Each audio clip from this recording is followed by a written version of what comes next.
Hi folks, I'm Matt and welcome to My Expanded Universe, a show where I go through the entire EU in chronological order as best I know how. Folks, we are in book 10 of Young Jedi Knights. Can you believe this? 10 books in and we're still having fun. Now this one's called Jedi Bounty. It sounds really cool, the title does, but it really doesn't have anything to do with that title. What's going on is Lobaka does join the Diversity Alliance. You're like, what? You know, after saying no to the Shadow Academy, why would he say yes to the Diversity Alliance, even though it's obvious they're the villains at this point? Well, I can explain here. I get it. One of his good friends, Raba, really believes in this and paints a positive outlook on who they are, who she thinks they are, but they're not anything like that. And so Lobaka's like, yeah, okay. And remember, he's young and impressionable still, so that's why he was duped by the Diversity Alliance and not by the Shadow Academy. Shadow Academy's like, no, you guys, I can already see through you. You're evil, you know. So I get that Lobaka would now kind of fall into the Diversity Alliance because he's hearing, shades of the real truth.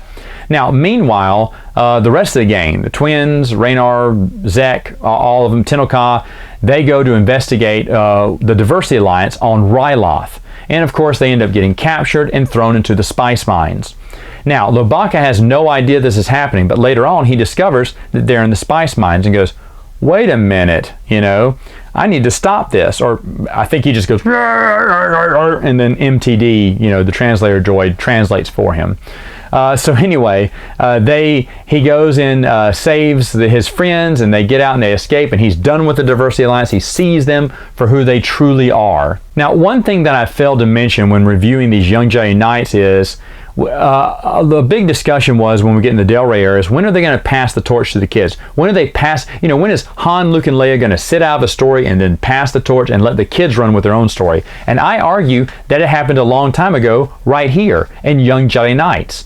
If you think about it, Luke, Han, all of them, yes, they're in it, but they're almost guest star appearances. They're definitely side characters in it, and they pop up every once in a while when they need to. But other than that, the focus is on the kids. In my mind, this is the passing of the torch series. From here on out, the kids are essential to the rest of the Star Wars universe stories. They're always involved. They have stories, they have viewpoints and everything, and they're connected with the main three. They're kind of brought on the same platform in a way, but this was the turning point where the kids aren't just a side story, they're the main story now. And so I think that's another reason why this whole series is very significant, because to me, this is the passing of the torch. Because not only young kids were reading this, but older kids too. Me, I was reading it and I was like, yes, this is what I love.